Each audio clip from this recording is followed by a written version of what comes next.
Sarah. Hello, everybody, and thank you for joining me on Summits with a Purpose in conversation with Philippa, Nick, and Nick Shaw that has visited our platform before. I'm so excited today to talk to the amazing couple as well as Nick to talk about a few things, talk about safety in the mountain, talk about adventure, talk about resilience, and a lot more. And I'm hoping that you can join us. And if you have questions, you have something to add, please do so. We would love to hear from you.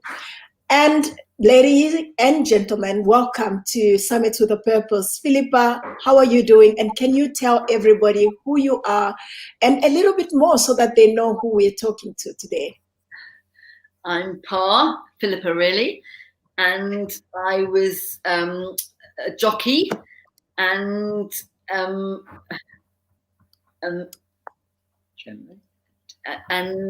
I will explain at this point. Philippa had a skiing accident some 5 years ago and sustained brain damage, and as a result, her speech is difficult. So I might need to butt in now and then and just help her communication.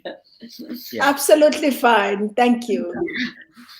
A jockey, and then it was fine, but boring, really. And I'm passionate to climbing. Yeah. Oh wow. Philippa had done a little bit of climbing, and she met me. I was an avid climber, and I think Philippa had got to the point. Is it fair to say that riding had probably been your life up until that point? And at 35, it had become a bit predictable, and you maybe achieved all the things you wanted to achieve. So, and she realised if she wanted to see anything of me, she had to take up climbing. So. Oh wow, Nick, it's all about you. And tell us a little bit more about you as well. Well, I started climbing at school at the age of about 15, thanks to a brilliant maths master who just gave so much time to a group of us taking us climbing. And I've never lost my passion for climbing in all that time. And so that's where I was when I met Philippa. We've gone into other stuff since, but I think for me, climbing has always been number one on the list of things that really fires me up to go and do. Oh, fantastic. I can't wait to get into it with you and learn a little bit more about what you've done. I know 1 hour is not enough to learn everything, but just enough for us to get to know who both Philippa and yourself are. Nick Shaw, not a stranger to Summits with a Purpose. How did you meet Philippa and Nick? Yeah, well, first of all, I think only someone like Pa can say that hanging onto a horse at whatever 60 plus kilometers an hour is boring. Bugs in your teeth, desperately trying to survive on this animal. Only someone like Pa can say that it's boring. So I met Nick and Pa in 2009. They were coordinating a fairly massive expedition for the UK cadet services, so the Tri-Forces cadets, Sea, Air and Army cadets, to commemorate the 150th anniversary of the cadet organization. And they came up a year before to prepare, as one should when delving into mountains. And our task was to kind of chat about safety and how we're going to deploy these youth safely for a kind of hiking and trekking adventure, as well as some community volunteer work as well.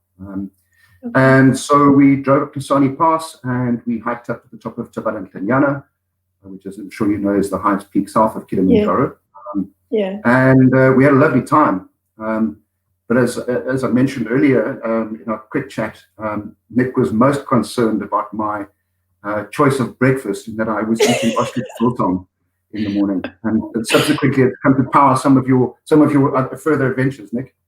Very much so. I've become a regular advocate of biltong since.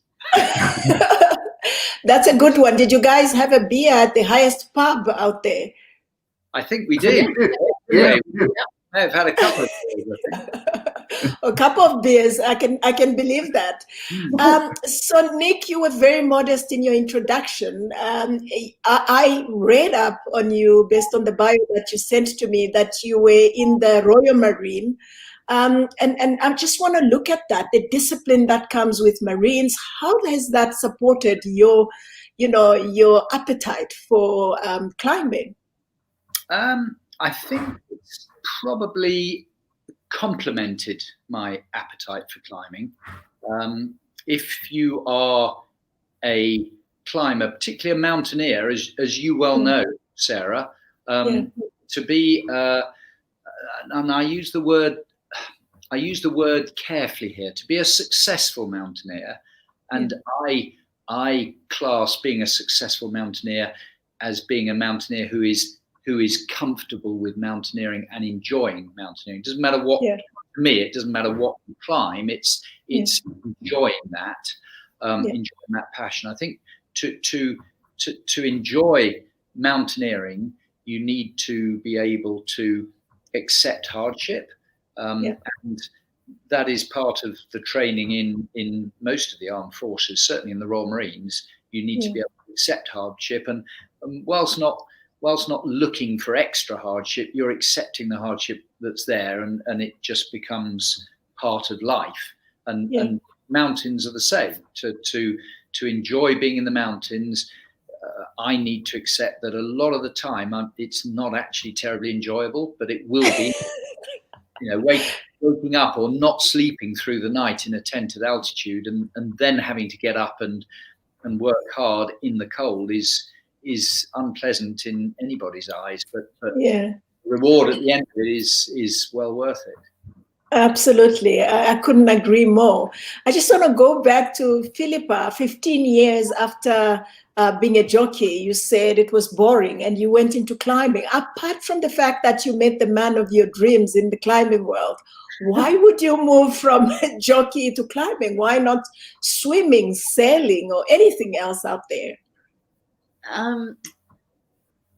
The passion, me and Nick, I was very scared, and climbing was like, oh God, but actually Nick's like was I able to bring confidence? Yes, to exactly. You? Okay. And I was E1 or 2. Yeah, which is a grade of climb. Philippa got to a level where she was about to take her. It was at the time called Mountain Instructor Award exam, which is an internationally recognised level of mountain instructor. So she very high level, I might add. Yeah, so she was pretty proficient, but it was very interesting seeing that evolution from a lesser proficiency to becoming confident, and it was great to see. But there were a few tears on the way. That's interesting. How long ago was this, Philippa? Oh God, 15 years, or even more. Yeah. It was probably you really got into climbing and got your full confidence. Probably in 2002, maybe. Yes. Yeah. So 18 years ago. It took a good 2 years of climbing, and a number of occasions where Philippa threw her climbing rack down and said, "That's it, I'm not climbing anymore." But then break through that and actually really start enjoying it. Yeah, absolutely. That is interesting. At that time, Nick, was there a good representation of women in the sport, or was it mainly male dominated? I honestly don't think there's a good representation of women in climbing at all. Just the same as sea kayaking. The number of women sea kayakers is ridiculously small, and it's the same with climbing. Yeah, that's interesting. Nick Shaw, I just want to come back to you. I know you met them when you were doing the the Royal, I think it was the Royal or Scouts, was it Scouts or the Cadets that you were taking on to climbing the highest mountain in Southern Africa. And your specialty is really about safety in the mountains. Can you tell us a little bit more about that, why it's important, a few tips? We know that 2 weeks ago there was a young man that was airlifted in the Drakensberg. Why is it important, and what should people that are getting into this hobby watch out for? I think as Nick mentions, mountains are I guess intrinsically slightly hazardous. There's steep ground, cold weather, and not only does one have to accept and embrace a bit of suffering that Nick speaks of, but one should also embrace a certain high level of risk. And I think also in terms of what Nick describes being comfortable with embracing the hardship and discomfort, one needs to accept that risk comfortably. And not take unnecessary chances. It's a key issue is preparation. So making sure that you are physically, mentally prepared for the mountaineering experience. Make sure that you have the correct planning. Make sure your objective is reasonable. At the moment, am, like many people, suffering from a little bit of lockdown largesse. And I certainly wouldn't be capable of achieving a high mountain now. So one needs to make sure that you're prepared physically. And so, as I'm sure you know, Sarah, you've got to be physically and mentally prepared for the mountain objective. And then making sure that you access local knowledge.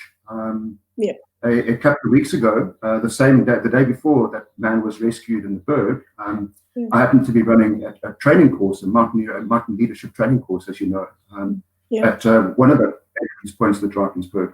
And at one point, I had to put on my mountain rescue T-shirt and go and help with crowd management. I think after the lockdown here in South Africa, people were just so desperate to get into the mountains that there was a traffic jam of people and cars trying to get into the mountains, and many of them terribly unprepared, going up into a dry mountain range at the end of the dry season with a half-liter bottle of water and no equipment. So I think preparation is the most important point.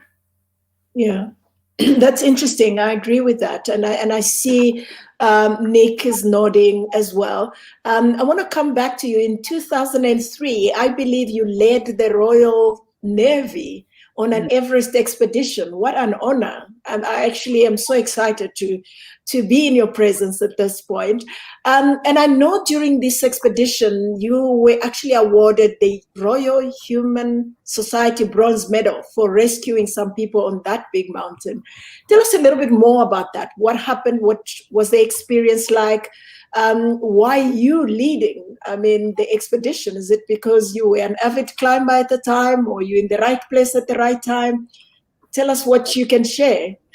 I actually started being in the wrong place at the right time, because I was interviewed to lead an expedition which was going to reenact Mallory and Irvine's. In fact, sorry, not Mallory and Irvine's. That it was going to reenact the first ascent of the mountain, and use all the original equipment. Really? That. So it would be like a 50-year-on reenactment of the original ascent by Hillary. Tensing and Hillary. I got to the second interview stage, and another person picked, and not me. And I remember travelling on the train back down to Devon from London for the interview, and I was feeling a bit unhappy as far as Tiverton. I remember Tiverton Parkway Station sign, looking out of the window and thinking, bugger it, I'll lead my own trip to Mount Everest. The rest of the journey, which was about 40 minutes, scratching out a plan on the back of my notebook, and got back into the office the next morning and started phoning people. And to my amazement, found that I was pushing on open doors, and the Royal Navy had an appetite for somebody taking an expedition to celebrate the 50th anniversary. And within a couple of weeks, I had the makings of an expedition and took it from there. So, wow. Like all these things, it was serendipity. It was good luck. It was grabbing an opportunity from what otherwise I might have sat on my hands and moped about, thinking, "Woe is me! I didn't get the interview that I went for." Yeah, I think, but go ahead, Nick. I think one makes one's own luck in instances like this. I think the tendency is to go, well, I give up, and that would be considered bad luck. But by not giving up and pushing through and finding those open doors, I think you kind of create your own luck there. Yeah, absolutely.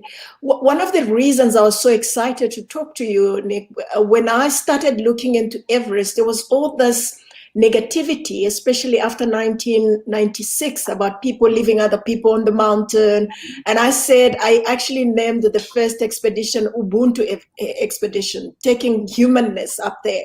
I mean, altitude doesn't turn us into anything other than humans. That's who we are.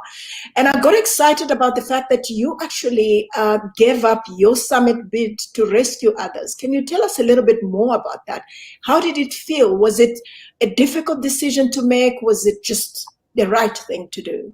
Yeah, and thank you for that question, because it's a great question, and it's a question that I like to answer because I think I can probably address some wrong perceptions that people might have, because it wasn't difficult to do. We were there, employed by the Royal Navy. We were doing a job, and you wouldn't expect a professional mountain rescue team, when faced with a rescue, not to do it. And whilst we weren't a professional mountain rescue team, we were a professional team of mountaineers, and we had planned the possibility of helping folk, and we were fully signed up to the fact that if that occasion arose, we would do so, and we talked about how we might do it. And so when it happened, it wasn't frankly much of a surprise, and there wasn't really any question in my mind or any of the team's mind. And I don't want to say we were there looking for a rescue to do, but we were signed up to the fact that if there were any snags on the mountain, we weren't in the position where we could just walk by. And if I could add to that, Sarah, that the people who do apparently walk by on the mountain, those people get a great deal of bad press. They get bad press from people who have never been to Mount Everest. It is as you well know, it's a place on the earth where everybody is looking after themselves, and not many people have any extra capacity to look after anybody else. So thinking that a non-professional person is going to be able to lend a hand to somebody else having snags on Mount Everest is pie in the sky. And I do get a little bit fed up with armchair critics castigating people for not doing rescues on Everest, when I'm thinking I'd like to see them go and do a rescue on Mount Everest. We were lucky. We were lucky. We were a worked up team. We were fortunate in that we knew each other, and frankly, if we hadn't done a rescue, people should have been asking questions rather than people being so amazed that we did do a rescue. That's how high were you when this rescue happened? Camp 1, 2, 3? Well, Conan had broken his leg just below the second step. Conan Harrod, just below the second step. So that's at about 8.5. Wow. He was with two colleagues, a guy called Waleed and another guy called Pete Madju, an Australian. As they made their way back with Conan literally crawling on all fours, Pete was taking his gloves off and took his glasses off to help Conan with his rope work. And by the time they got back to Camp 6, Pete had sustained frostbite and snow blindness. So at Camp 6, which is about 8-1, 8-2 on the north side. There were 2 of them, very serious casualties, Conan with a broken leg and now with cerebral edema, so altitude sickness, and Pete with the snow blindness and very severe frostbite in his hands. Wow, that is crazy. And I believe that the north side rescue is not easily available as it is on the south side, at least during the past few years. Yeah, it's not so good because if you want to fly any aircraft in, you have to obviously gain permission from the Chinese. We did actually get permission for a helicopter to come in to take Conan from base camp. The helicopter actually crashed the flight before it came tragically.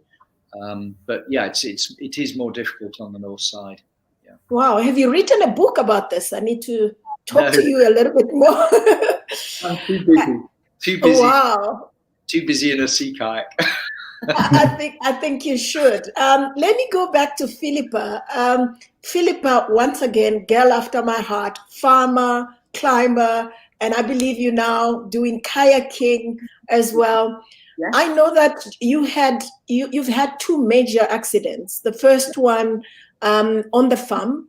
And can you tell us a little bit more about that? And how did you get yourself up and going and you still continued to live a life of adventure? How easy was that? How difficult was that?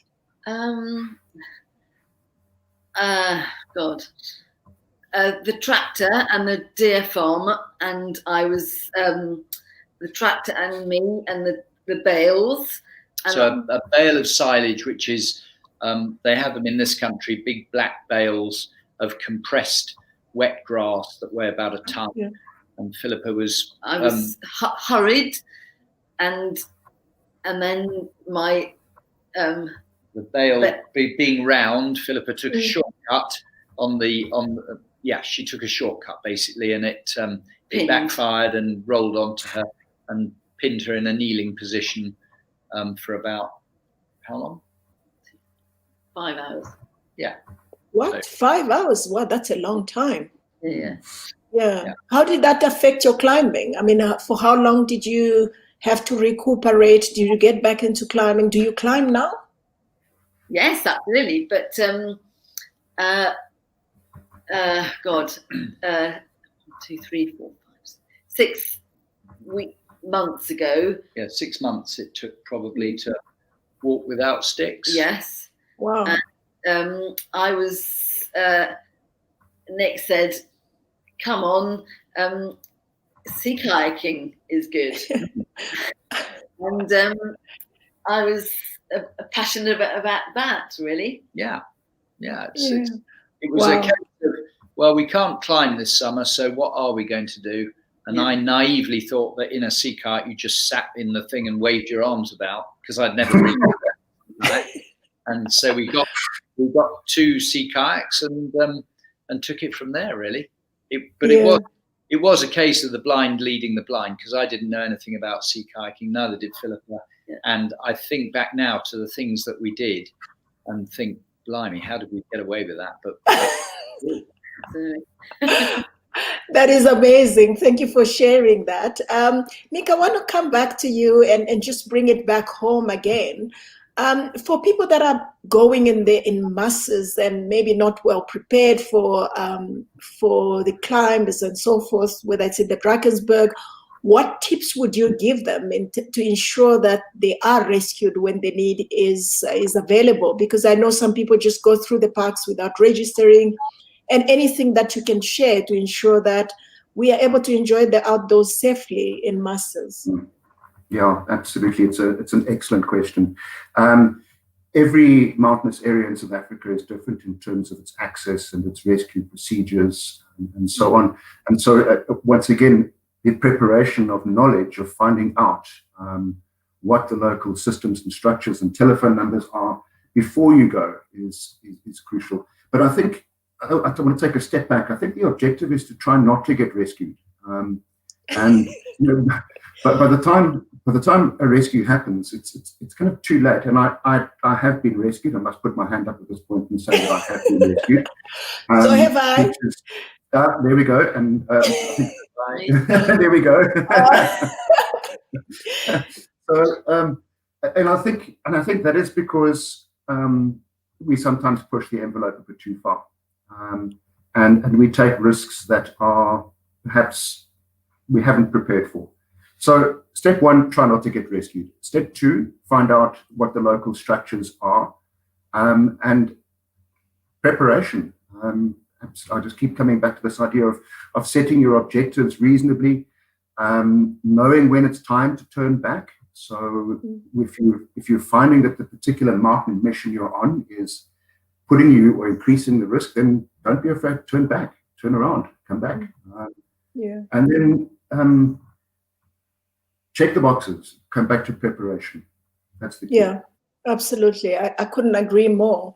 And thank you for sharing that. I think it's important for the viewers that are watching, people that are getting into hiking, to really make sure when you get to a park, you follow the rules, sign up. People should know that you are in the park, you are in the Drakensberg. If you don't come back within X number of hours, people know to look for you, even if you haven't asked for rescue because you haven't checked out. Remember to check in and check out. Absolutely. Sarah, can I make one more point? Yes, sure. Can? So at this time of struggling with COVID and the tourism situation in South Africa being so desperate, people feel, particularly freelance guides who haven't worked since March, I think it's a really good opportunity if we want to go into the mountains to not only keep ourselves safe, but also create employment by hiring local guides.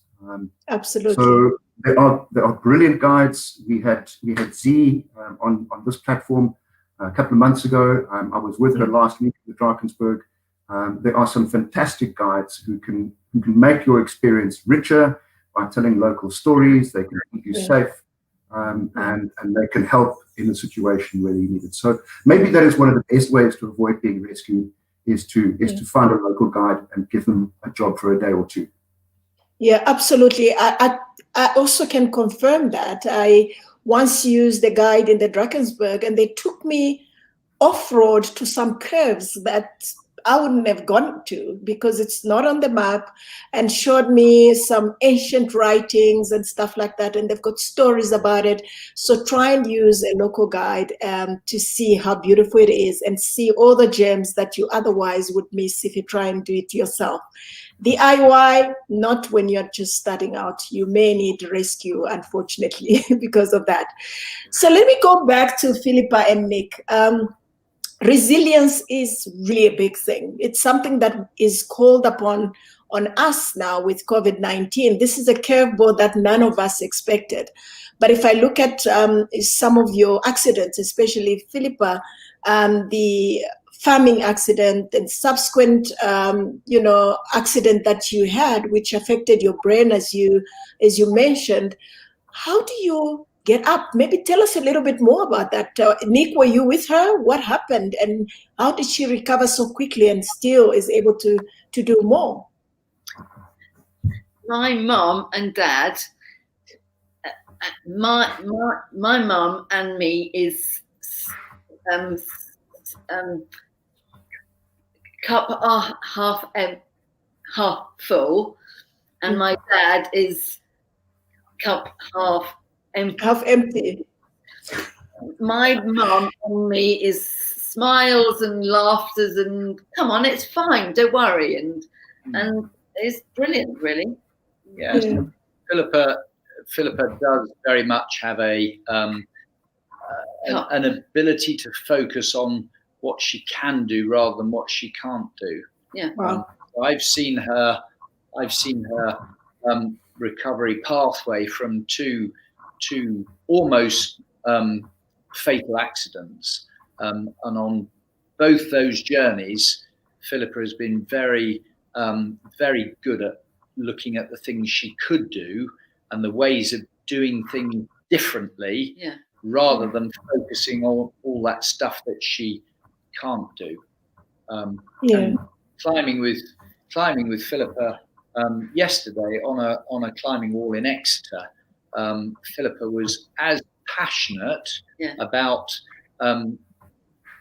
ascending those climbs as she ever has been climbing, and just focuses on the fact she can still climb indoors at a lower level. She's not worried about what she used to be able to do. Yeah.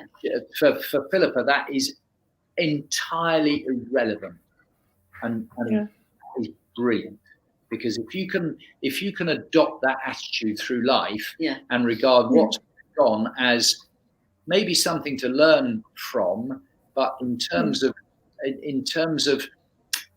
stuff you can't do, longing for that as being irrelevant, then that's really useful, and it certainly helps that. And I've seen that in Philippa, and it's admirable beyond description. Yeah, I can so relate to that. It's very good advice. It's really accepting the status quo. I think on this platform we've talked about COVID is here. There's stuff that we can't do. What can we change, and what can we not change, and how can we still move forward? So that is brilliant. Thank you. And I'm sure you're underplaying it, Nick. Your support must be something that keeps Philippa going as well. You know, you can't underestimate that. And I see Philippa is nodding. Let me come back to you, Nick. So what does adventure mean to you? You know, apart from your time with Philippa in the mountains and everywhere else that you've been, what does adventure really mean? Is it just Everest, or what is it for you? That's interesting. And you mentioned that you were going to ask me that question when before we went live, and I've been sort of turning it over in my mind and thinking, wow, how do I answer that question? I think for me, adventure is probably something that just makes the hairs on the back of my neck stand up a little bit. It's something that just makes me think, ooh, yeah, I wonder if I could do that, and it makes me feel a little bit uncomfortable, and yet it's usually in the setting of something that I am passionate about. So and when I say I'm passionate about, I can't explain why I'm passionate about particularly climbing mountains, because climbing mountains is a supremely illogical thing to do. Horrible. Yeah, it is. We were climbing the other day in I think it was on the moor, on Dartmoor. We were climbing on Dartmoor, and I was struggling up some climb, and I got to the top, and a guy at the top, a walker, said, "Oh mate, there's a much easier way around the back." And he was saying that was a joke, but he was absolutely right. There is a much easier way around the back. So why would anybody climb? Why do I climb? I cannot explain. It just something about climbing, something about being in the mountains that gives me a I don't know, a fulfillment and also an aspiration, and I know that's the same for you, and we've discussed it. And sea kayaking similarly, there's something about sea kayaking that's just brilliant to do. That's fascinating hearing you say that, Nick. You know, in a technical sense, the word adventure, if I'm not mistaken, comes from the Latin advenio, which means where to. So there's a kind of an element of uncertainty. You're not really sure how this thing is going to turn out. And it's through that uncertainty and having to dig deep and perhaps think on your feet and react and to plan and to be resilient, and you get through, that gives you the sense of satisfaction, and well, hopefully it all comes together in the end. Yeah. Absolutely. But what does it mean to you, Nick Shaw? What does adventure mean to you? Exactly that. I was also trying to wrap my head around what it means to me. It is the sense of uncertainty. It's the sense of, am I really going to make it through this in one piece? So, and then when you do, there's a satisfaction. Yeah, exactly. Yeah. Thank you for sharing. Absolutely. Nick and Philippa, if I look at all the adventures, climbing, and everything else that you've done over time, which is the hardest climb? Which is the most satisfying expedition that you've done? Which one would you like to do again? Okay, hardest climb. Yeah, so Philippa and I climbed the north face of the Piet Spadil via the Cassin route, which is one of the sometimes classed as one of the classic north faces in the Alps. And that was a brilliant experience because it's a big route, and just the two of us were climbing that with some other folk around. But what was interesting, it took us 8 hours to do the climb and then 16 hours to get back down again, because we chose to rappel down the North Ridge, and as Nick Shaw will know, rappelling down ridges is sometimes not a great idea because the rope invariably gets caught, and the weather turned bad, and we ended up in the dark, only about 50 meters as the crow or the chuff might fly from our sleeping bags and food, but we couldn't get to it because there was a big chasm in the middle, and we sat and just shivered on the edge till it got light. But no, that's one of the most amazing. Yeah, that's the climb we often talk about. And most worst experience climbing? I really don't know. No, it's amazing for me how time sort of tends to heal the traumatic memories. But I do remember a climb in the Alps in Chamonix in 2010 with a friend that we were ascending, and we had planned to meet our two partners at the top of the mountain because of cable car. It's the mountain above Chamonix, and we were a bit slower because the climb was in very poor condition, and it got dark just before the crux pitch, and Ben was climbing the crux pitch and pulled off a block about the size of a granite gatepost, and I was in a chimney, and this block came bouncing down the walls of the chimney, and I was absolutely certain I was a goner. I shut my eyes so tight, I swear they nearly turned inside out. And when I opened them again, there was a smell of rockfall has a particular smell. It's how I imagine hell would smell. And smell of sulfur around me, and Ben shouting from above, "Nick, Nick!" And I was still there, and I was amazed. But that wasn't a great experience, I must say. It haunted me for a while. Sarah, Nick and I have spoken about 3 types of fun. So type 1 fun is you're having fun. And that could be a gentle stroll on the mountainside where the birds are singing sweetly. Type 2 fun is you're really not having fun. In fact, you're quite miserable. But when you stop, you say, "Oh, that was fun. Let's do it again." And type 3 fun is when you are absolutely miserable and hating every minute of it. You stop and say, "I'm never ever doing that again." But as time goes on, you think, "You know what? That was actually quite fun. Wonder if we should go back and do something similar." I'm laughing because I can so relate to what you're saying. So you left out one thing. Which one would you love to do again? What would you like to do again? Huh? Paddling, bolt tail to bolt head. Bolt tail to bolt head. There's a paddling journey, a sea kayak journey that we do probably once or twice a year. And it's about a 10-kilometer stretch, but it's an amazing bit of coastline, and that's your go-to. That's what you like to do. Birds and amazing. Yeah, it's a great bit of coast. So that's for Philippa. For me, what would I like to do again? Well, Philippa is limited on her climbing. So if it was a kayak trip, then it would probably be doing the journey that we did up the west coast of Scotland. Was brilliant, and that again was a journey born out of misadventure. I was aiming to paddle around the UK. Philippa was in a supporting role and organising beach cleans. My partner dropped out with a back injury in mid-Wales, so about a third of the way round. And Philippa decided to jump in her sea kayak and go with me up to John O'Groats, the tip of Scotland.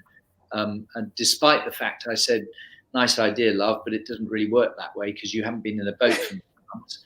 And she did get in her boat and paddle with me. And that was a 6-week journey, which was without any doubt the best 6 weeks of my life. And if I was going to repeat something, then it would be that, because that was just, it was fabulous. Really, really good. Nick, can I ask you, I know you are very, well, Philippa's very humble, but can I ask you just how many miles that Philippa paddled without training? 800. Wow. Yeah. 800? Yeah. That is amazing, Philippa. Wow. How long ago was this? 7 years ago. And after the first week, her hands were just 2 great big blisters. And we'd start in the morning, and she wouldn't say much for the first 20 minutes. then the hands would go numb and she'd be able to talk. But to begin with, it was a little bit emotional for her. That is crazy. That is the definition of torture. Nick Shaw, this is something that we've chatted about previously. How has COVID-19 affected your, whether it's your business, your climbing, your adventurous life, and how are you coping with that? Well, apart from gaining a few pounds, we've come through. I think with the support of friends. As you know, I'm in tourism, adventure tourism, and that industry has been completely shut down. But I think Philippa hit the nail on the head earlier about focusing on what you can do and not on what you can't do. So that's what we're doing. Is we're using, as Churchill said, never waste a great crisis. We're using this to really be introspective about what we do, re-looking at our why. We're moving away from a kind of a profit-based company into more the non-profit space. So how can we get through this to be better? How can we make things better? And one of the things I think through your and Molly's help is starting to train guides up in mountains, so that when we do open again, when tourism does open, we have more guides from different communities and a broader perspective of communities. So that's kind of what we're focusing on. We're also looking very closely at food and food gardens and food sustainability within South Africa. Nick and Pa, I think we've had this discussion in the past. There are many millions of school children who are dependent on a meal at school as the only good meal they get. And so we, through my wife and her interest in sustainable agriculture, are looking at setting up food school gardens to support that meal process. Amazing. Yeah, fantastic. And for you, Nick and Philippa, how has COVID-19 affected you? You are in the UK. We've read a few things about you. You're not as bad as the US from what I've read and what I've seen. But how has it affected you?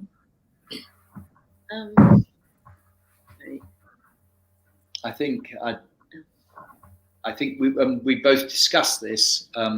We have, and we've seen the effect with other people similarly, of appreciating our surroundings around us at home.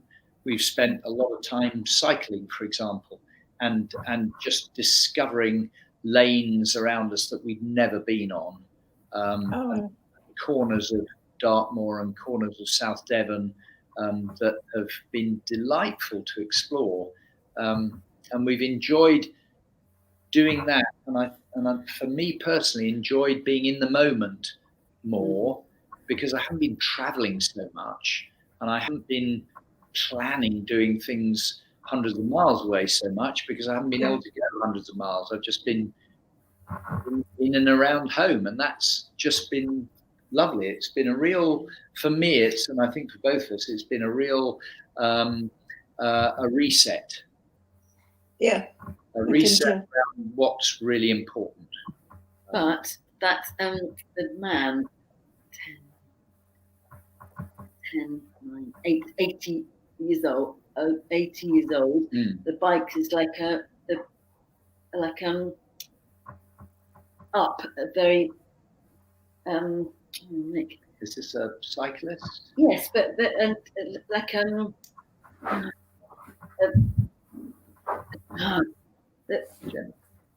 sorry. That's fine. Take your time, Philippa. But motorway. Oh, an e-bike? Yes. Yeah. That was amazing. Yeah. So people using e-bikes as well, and then fat and come on. Yeah. I'll do it. Yeah, it's absolutely amazing. Yeah. The fact that a lot of people have taken to using e-bikes and other forms of exercise they probably wouldn't otherwise have done. Yeah. And benefiting from that so much. Yeah. And had it not been for COVID, they wouldn't have been doing that. Exactly. So we see exactly the same thing here in South Africa, just people embracing the outdoors, embracing exercise, using it as a reset, focusing on what they can do and not what they can't do. Wow. Central part. Thank you for sharing that. So the next, so we have a few minutes to go. The next question is really for the young people that are following, that are listening to us, that are listening now, that will listen in the future. Based on the experience that you've had and the knowledge that you have up to now, what advice would you give your younger self? And this is a question for each and every one of you. I'll start with you, Nick. What advice would you give your younger self that will be so valuable to have knowing what you know today? Okay, I would say it's great to have dreams, but don't leave them as dreams for too long, because you ain't going to be here for too long. Have dreams, and then decide which dreams are important to you, and get on and do them, because otherwise you're just going to think about that stuff and it'll be too late. It's gone. So if you've got some really important dreams, turn them into reality and do them. That's very good advice. Philippa, you agree with that? I see you nodding your head. Yes. Do you have something different? Any advice you'd give? Smile and love the passion, really. Yeah, follow your passion. Yeah. Fantastic. And Nick Shaw, what advice would you give your younger self? I think this is a question I've asked you before. Yes, go ahead. Yeah, I think maybe my answers changed somewhat. I think two things. One is that, when you get to these decisions that you have to make, forks in the road, forks in the path, metaphorically, always choose one that leads towards somewhere you want to go and not away from something you don't want to experience. So try and make those decisions positive, and move towards something. And the second one is probably be more like a duck. Ducks, you see them drifting classically across lakes quietly and calmly, but underneath, like pedaling like mad. And I think that's a useful skill to adopt, is to be calm and placid, but don't forget to paddle. Yeah, well, that's amazing. I like that. I think I'll adopt that one. So, Philippa and Nick, what's next for you? What's on the horizon? What are you up to? What can we expect you to do in the next few months when the world either goes back to a form of normality or back to normal, whatever that would be? Yes,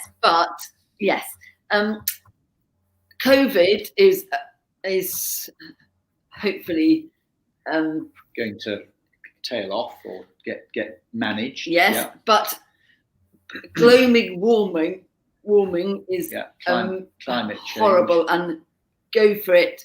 The planet is far more important than the risk from COVID. Exactly. In a lot of ways. Yeah. So something we discussed a lot is, and certainly it was made, it was brought to everyone's attention yesterday by Prince William, is the fact that COVID has caused, understandably, for us perhaps to take our eye off the ball in terms of climate change.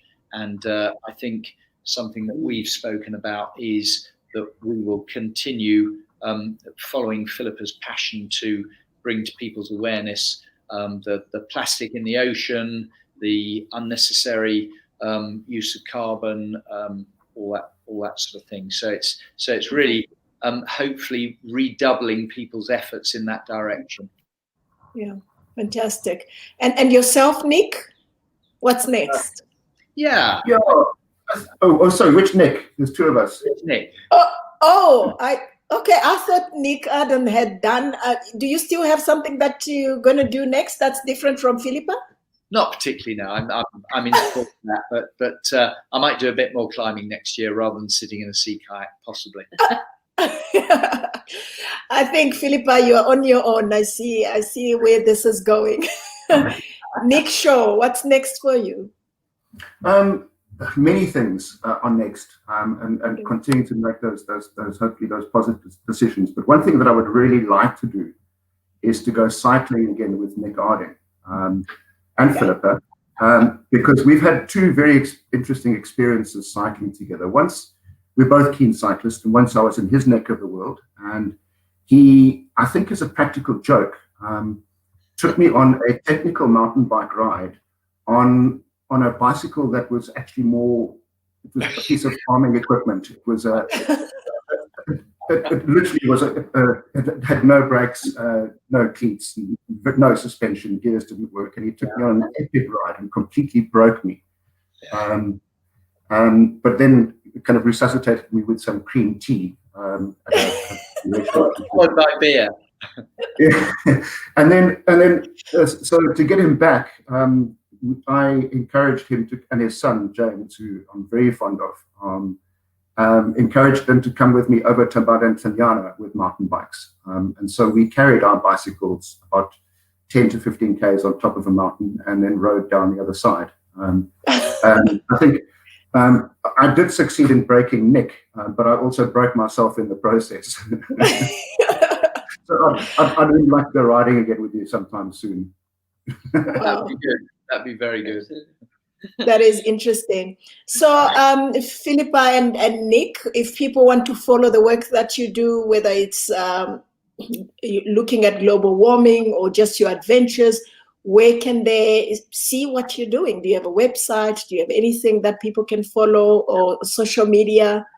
Anything that you can share? Yeah, Philippa has a Facebook page, which is called PAS, that's PA''S, Inspiration, Wellbeing and the Environment. PAS Inspiration, Wellbeing and the Environment. It's a bit of a mouthful, but it's well worth it. Okay, could you put it into the comments there so that people can pick it up, if you don't mind? Yeah, I'll put that in. Fantastic. Yeah, so people can follow you, Philippa, on that and support the work that you're doing. And Nick, anything that you would like people to follow on in terms of what you're doing next, whether it's the training, the guides, or other work that you're doing in the Drakensberg? Yeah, so our NPO is called the Chrysalis Project South Africa, as in a chrysalis, the stage between a larva and a butterfly, and any internet search should be able to find that. But I'd also like to come back to this issue of safety in the mountains and just give a shout out to the members of the Mountain Club of South Africa's mountain rescue team. There are various teams scattered all around the country in mountainous areas. These people are volunteers. They often strain their relationships and their work relationships by going out and participating in mountain rescue and helping people to come home safely from the mountains. So I think MCSA, Mountain Club of South Africa, if anybody has got some spare cash left after COVID, they are all very keen for some kind of assistance and donations. So I think that's my big shout out. Okay. Thank you. And thank you so much to the three of you for making the time and for sharing your wisdom and for generously sharing your stories. Philippa, I'm really humbled and really have a lot of respect for your resilience and ability to just get up and keep moving. I've learned so much from you during this session, and I'm hoping that the people that are watching and that will be watching in the future will be able to pick up from that. Thank you, and God bless. Thank you very much. Lovely to speak to you, Sarah. Lovely to Pleasure. speak to you. Yeah. Brilliant. Namaste. Yeah. Thank you.